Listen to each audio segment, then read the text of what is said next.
मध्य प्रदेश के बिसनपुरा गांव के पास स्थित है काला पत्थर, एक रहस्यमयी पहाड़ी जो दिन के उजाले में तो आम सी लगती है, लेकिन जैसे ही सूरज ढलता है इसका रूप पूरी तरह बदल जाता है। रात के अंधेरे में यह पहाड़ी डर और रहस्य का दूसरा नाम बन जाती है। गांव के लोग कहते हैं कि दिन में यहाँ चिड़ियों की चहचहाहट और हवा की सरसराहट सुनाई देती है, लेकिन रात होते ही सब कुछ बदल जाता है। जैसे ही अंधेरा गहराता है, पहाड़ी के चारों ओर एक अजीब सी खामोशी छा जाती है और हर कोई अपने अपने घरों में दुबक जाता है।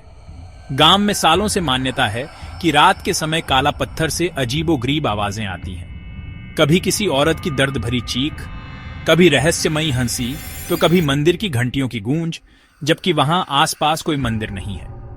कई बार लोगों ने वहां से किसी के रोने या फुसफुसाने की आवाजें भी सुनी हैं, जो सुनने वालों की रूह तक कंपा देती हैं। गांव के बुजुर्ग बताते हैं कि ये आवाजें कई पीढ़ियों से सुनाई देती आ रही हैं और हर बार ये डर और रहस्य को और गहरा कर देती हैं। कई लोगों ने दावा किया है कि उन्होंने रात के समय पहाड़ी पर एक औरत की परछाई देखी है। कभी वह पेड़ों के पीछे छिपती नजर आती है, तो कभी चट्टानों पर अकेली बैठी दिखती है और फिर अचानक हवा में गायब हो जाती है।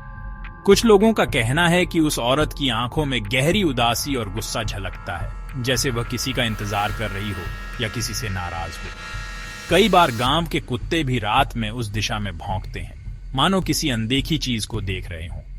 गांव के लोगों का मानना है कि काला पत्थर पर किसी बुरी आत्मा का साया है, जो बरसों से वहां भटक रही है। कुछ कहते हैं कि यह आत्मा किसी अधूरी इच्छा या पुराने गुनाह की वजह से बंधी हुई है। गांव में कई कहानियां प्रचलित हैं।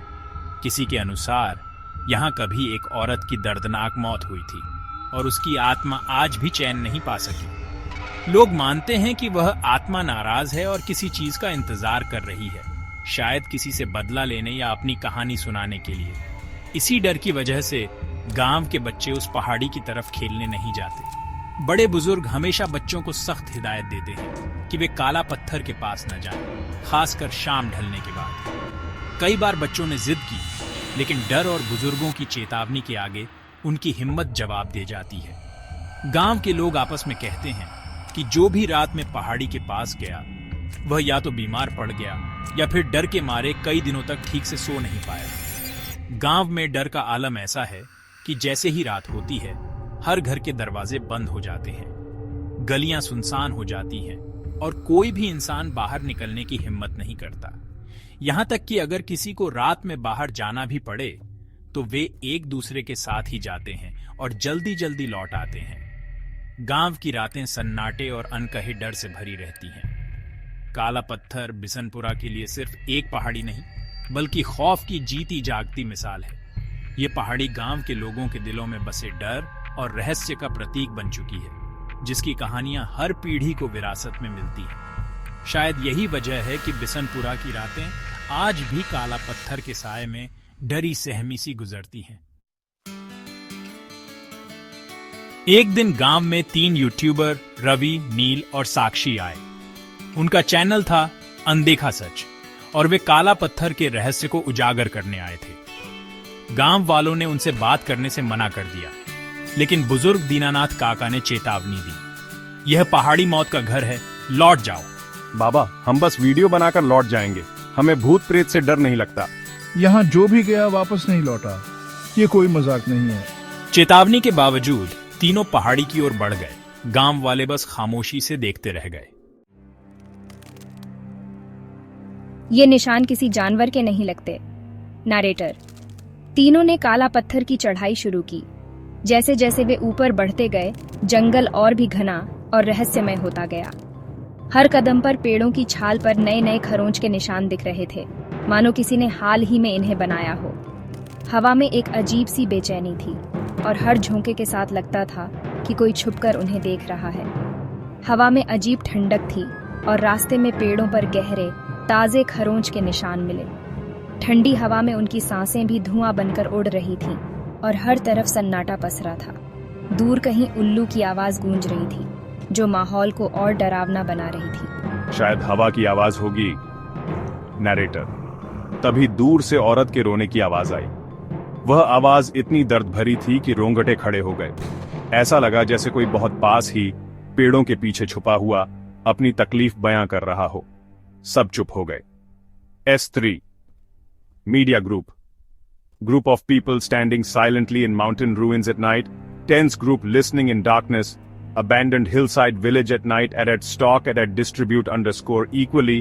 अचानक सबकी सांसें थम गईं, किसी ने भी हिलने डुलने की हिम्मत नहीं की। ये किसी और चीज का काम है।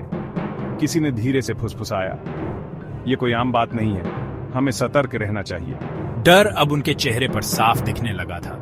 किसी की आंखों में चिंता थी तो कोई अपने हाथ जोड़कर प्रार्थना कर रहा था। वे आगे बढ़े, लेकिन अब हर आवाज उन्हें चौंका रही थी। S3 media group hikers startled by sounds in a dark forest, night walk through misty mountains with tense expressions, deserted mountain path with eerie atmosphere, and at stalk at a distribute_equally। हर पत्ता गिरने की आवाज, हर शाखा की सरसराहट, सब कुछ उन्हें डराने लगा था।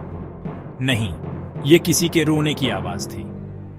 अब उन्हें यकीन हो गया था कि इस पहाड़ी पर कुछ अनहोनी जरूर छुपी है और उनकी यात्रा अब पहले से कहीं ज्यादा खतरनाक हो गई थी। रात गहराई, तीनों ने पहाड़ी पर कैंप लगाया। नील सबसे ज्यादा डरा हुआ था, उसकी आंखों में खालीपन था। नील, सब ठीक है? वह हमें देख रही है, सफेद साड़ी में औरत। रवि और साक्षी ने टॉर्च घुमाई, लेकिन वहां कुछ नहीं था। वह मुस्कुरा रही है, बुला रही है। अचानक नील अंधेरे की ओर बढ़ने लगा, जैसे किसी ने उसे वश में कर लिया हो। नील, रुको! बड़ी मुश्किल से रवि और साक्षी ने नील को वापस कैंप में लाया, लेकिन वह अजीब अजीब बातें कर रहा था। अब उन्हें यकीन हो गया था कि यहां कुछ बहुत गलत है। नील की हालत हर पल बिगड़ती जा रही थी। उसकी सांसें उखड़ रही थीं और उसकी आंखों में डर साफ झलक रहा था। रवि के मन में बेचैनी थी। क्या सच में इस जगह पर कोई रहस्य छुपा है? उसने तय किया कि अब और देर नहीं करनी चाहिए। पुराने मंदिर के खंडहरों की ओर बढ़ते हुए उसके मन में कई सवाल थे। क्या वहां कोई सुराग मिलेगा जो नील को बचा सके? साक्षी, मैं खंडहर देख आता हूं, शायद कोई सुराग मिले। अगर यहाँ कुछ छुपा है तो हमें उसे जानना ही होगा। नील की हालत देखकर मुझे डर लग रहा है, लेकिन कोशिश करना जरूरी है। खंडहर के भीतर गुप्त अंधेरा था। दीवारों पर जाले और फर्श पर धूल जमी थी। अचानक रवि की नजर एक पुराने बक्से पर पड़ी जो पत्थरों के नीचे दबा था। उसने बक्सा खोला तो उसमें एक फटी पुरानी डायरी मिली जिस पर नाम लिखा था चारुलता। डायरी के पन्ने पीले पड़ चुके थे, लेकिन उस पर लिखी कहानी दिल दहला देने वाली थी। उसमें लिखा था कि गांव के लोगों ने चारुलता को चुड़ैल समझकर जिंदा जला दिया था। गांव में अचानक बीमारियां फैलने लगी थीं और लोगों ने सारा दोष चारुलता पर मढ़ दिया। मरते वक्त चारुलता ने कसम खाई थी कि जब तक उसकी बेगुनाही साबित नहीं होती, उसकी आत्मा इन पहाड़ों में भटकती रहेगी। डायरी में लिखा था कि उसकी आत्मा हर उस इंसान को सताएगी जो सच्चाई जाने बिना यहां आएगा। रवि को अब सब समझ आ गया था। काला पत्थर की आत्मा असल में चारुलता है, जो न्याय की तलाश में भटक रही है। उसकी पीड़ा और गुस्सा इन खंडहरों में आज भी महसूस किया जा सकता है। रवि ने डायरी को कसकर पकड़ा और डरते डरते खंडहर से बाहर निकला। वह भागता हुआ कैंप की ओर लौटा, क्योंकि अब उसके पास सच्चाई थी, एक ऐसी सच्चाई जो सबकी किस्मत बदल सकती थी। कैंप में सबकी आंखों में डर और उम्मीद दोनों थी। अब उनके पास सच था, लेकिन क्या वे इस रहस्य से बच पाएंगे या चारुलता की आत्मा उन्हें भी अपना शिकार बना लेगी? कैंप लौटते ही रवि ने साक्षी को सब बताया। तभी नीला कोहरा छा गया और चारुलता की आत्मा उनके सामने आ गई। रवि, वह यहीं है। चारुलता हवा में तैरती हुई उनके करीब आई। उसकी आंखों में सदियों का दर्द था। मेरी कहानी सबको बताओ, मुझे न्याय चाहिए।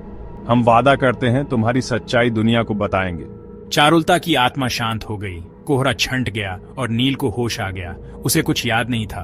वे जानते थे यह रात उनकी जिंदगी बदल देगी। सुबह गांव वाले पहाड़ी पर पहुंचे। वहां सिर्फ नील का शव मिला, चेहरे पर खौफ का भाव।